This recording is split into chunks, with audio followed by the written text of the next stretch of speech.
আগামী বছর আমরা আশা করছি যে এপ্রিলেই পরীক্ষা নেওয়া যাবে এবং আমরা সেটা সেভাবে করেই পরিকল্পনা করছি। এই বছর সময়ের অনেক আগেই কিছু কিছু জায়গায় বন্যা আমরা দেখতে পেয়েছি, সেটা আসলে সাধারণত এই সময়ের মধ্যে হয়ে থাকে না।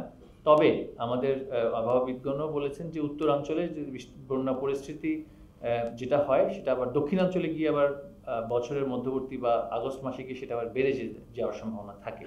তো সেই সমস্ত বিষয় বিবেচনায় যেহেতু আমাদের পরীক্ষা আগামী বছর থেকে আরও সামনে নিয়ে আসতে হবে এবং শুষ্ক মৌসুমে যতটুকু সম্ভব শুষ্ক মৌসুমেই আমরা সেই পরীক্ষাগুলো নেওয়ার প্রচেষ্টা চালিয়ে যাচ্ছি। সেই লক্ষ্যে আমরা এইবারের পরীক্ষাতে যে এই ধরনের অনুপস্থিতি বা সার্বিক তথ্যপত্র পেয়েছি, এটা আসলে তেমন কোনো মেজর কোনো গ্যাপ আমরা সেটা আসলে দেখিনি। আগামী বছর আমরা আশা করছি যে এপ্রিলেই পরীক্ষা নেওয়া যাবে এবং আমরা সেটা সেভাবে করেই পরিকল্পনা করছি।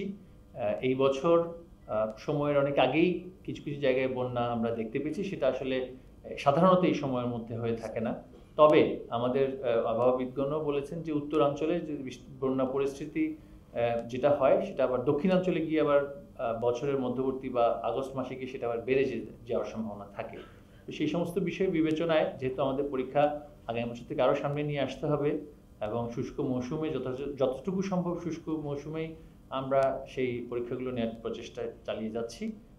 সেই লক্ষ্যে আমরা এইবারের পরীক্ষাতে যে এই ধরনের অনুপস্থিতি বা সার্বিক তথ্যপত্র পেয়েছি, এটা আসলে তেমন কোনো মেজর কোনো গ্যাপ আমরা সেটা আসলে দেখিনি।